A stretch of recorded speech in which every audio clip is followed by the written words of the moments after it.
Olá, sejam todos bem-vindos ao podcast No Mundo Infantil.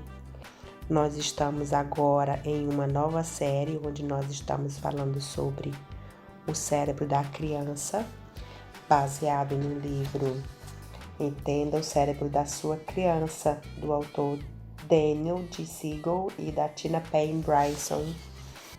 Então, quando a gente fala do cérebro da criança, nós devemos trazer essa informação, esses fatos, para a realidade da criança, para que a gente entenda que a gente não pode criar grandes expectativas quando se trata de integração, quando se trata de comunicação, de um trabalho em equipe entre a parte superior do cérebro e a parte inferior do cérebro.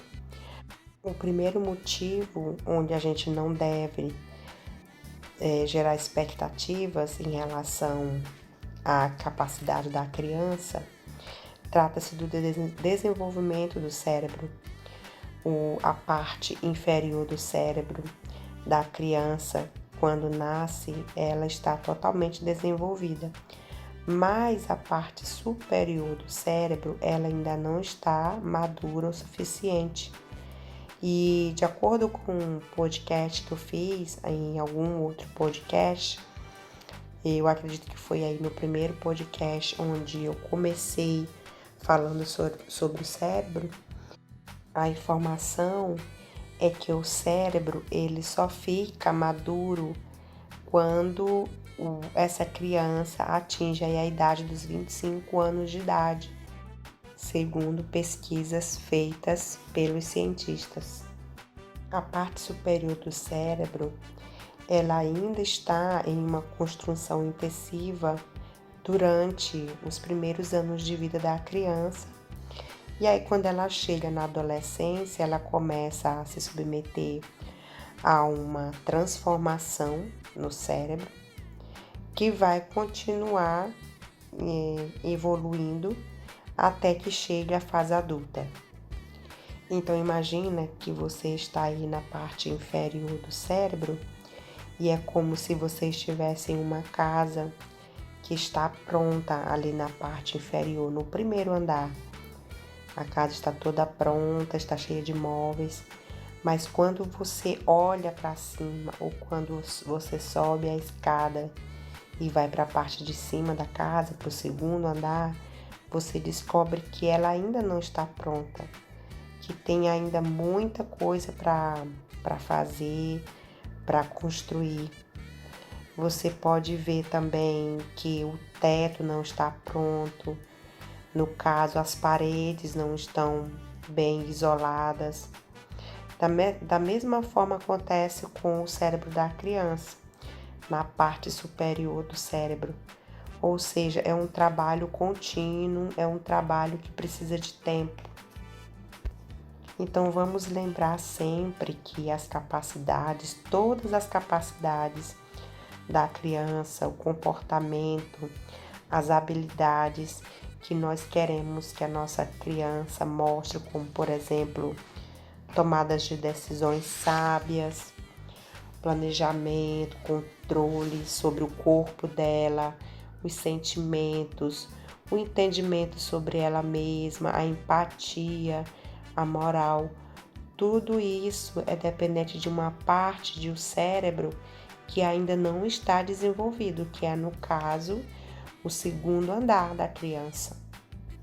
Então, quer dizer que se o segundo andar do cérebro da criança, ou seja, a parte superior do cérebro da criança, está em fase de construção, significa dizer que ele não funciona o tempo todo ali naquele mesmo ritmo. E também quer dizer que ele não tem como estar integrado com a parte inferior, com o primeiro andar. Por isso que muitas vezes a criança fica presa ali na parte inferior do cérebro, porque ela ainda não consegue usar a parte superior do cérebro, o segundo andar. E isso pode resultar em uma situação de fúria, Pode ser também quando eles têm uma dificuldade de tomar decisões ou tomam decisões ruins, quando eles mostram também muita deficiência na empatia e na autocompreensão. É aquele tipo de situação, né, gente? Quando a criança parece ser uma criança egoísta.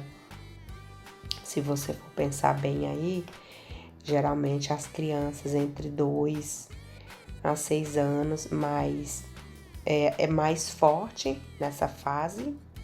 Eu posso dizer isso porque eu trabalho com crianças de 1 a 6 anos, né? É muito forte essa questão delas pensarem nelas mesmas. Elas têm uma facilidade muito grande, dificuldade, na verdade, de não compartilhar, de não dividir, porque elas têm essa deficiência na empatia, de se importar com o outro.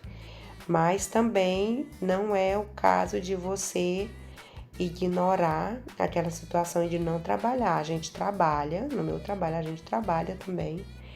Quando a gente percebe essas situações, a gente conversa com a criança, orienta e dá aquele suporte para que ela aprenda, é um processo.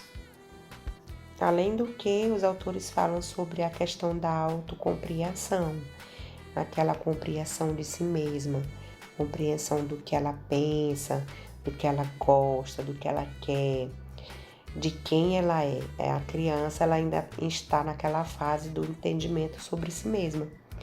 E depois, com o passar do tempo, a partir aí dos 4, 5 anos de idade, esse entendimento, essa compreensão se amplia para novos horizontes, ela começa a ver as outras pessoas ao seu redor. Não é que ela não veja quando ela é mais novinha, mas ela começa a mostrar um interesse maior para a sociabilização com as outras pessoas, ela começa a mostrar uma empatia melhor.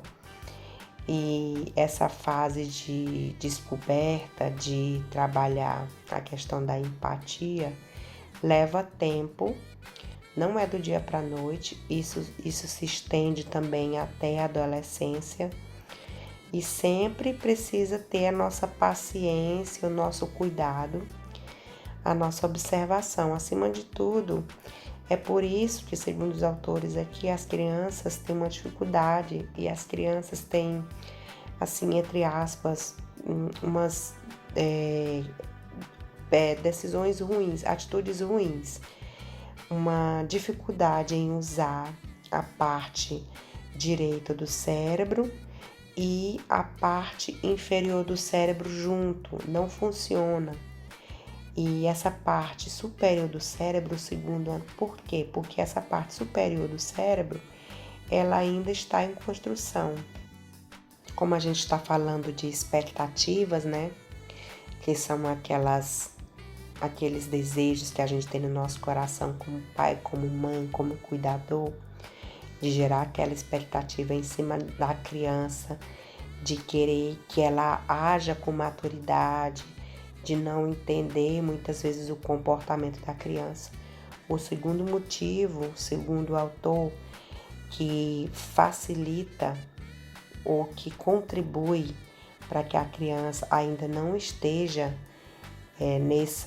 nessa fase madura, ou que é um motivo para que a gente também não gere grandes expectativas em cima da criança, que o autor fala aqui, são as amígdalas. As amígdalas, elas têm uma forma mais ou menos e o tamanho também de uma amêndoa. Então você pode pesquisar aí na internet para você observar a foto de uma amígdala e ela fica ali no sistema límbico do cérebro. Fica bem ali, quase no meio do cérebro. Mas a localidade dela, se a gente for pensar só no cérebro, no caso eu falei no meio do cérebro, mas é no meio da cabeça. Mas no cérebro em si, ela fica ali na parte da parte inferior do cérebro. No caso, no primeiro andar, né? E a amígdala, ela tem uma missão muito importante, porque ela processa de uma forma muito rápida e expressa os sentimentos, especialmente a raiva e o medo. Ela é uma massa cinzenta e ela é muito conhecida e chamada como o cão de guarda do cérebro, porque ela está o tempo todo atenta, no caso aí para reagir quando a gente se sente ameaçado. Quando a amígdala percebe que tem um perigo, ela toma de conta de tudo, de todo o sentimento, e ela vai lá na parte superior do cérebro, lá onde ainda não tem nada construído, e capta tudo que tem e reage antes de pensar. Por isso que a criança tem aquelas atitudes sem pensar. Por isso que a criança geralmente age por impulso, porque as amígdalas dela ali tomam de conta, né? E não só na criança, mas também na gente como adulto, né? Se você gostou desse assunto, deixe o seu like, comente com seu feedback. Se inscreva também no meu canal se você ainda não é inscrito e ative as notificações para não perder nenhum conteúdo. O podcast completo está nas plataformas descritas nesse áudio-vídeo.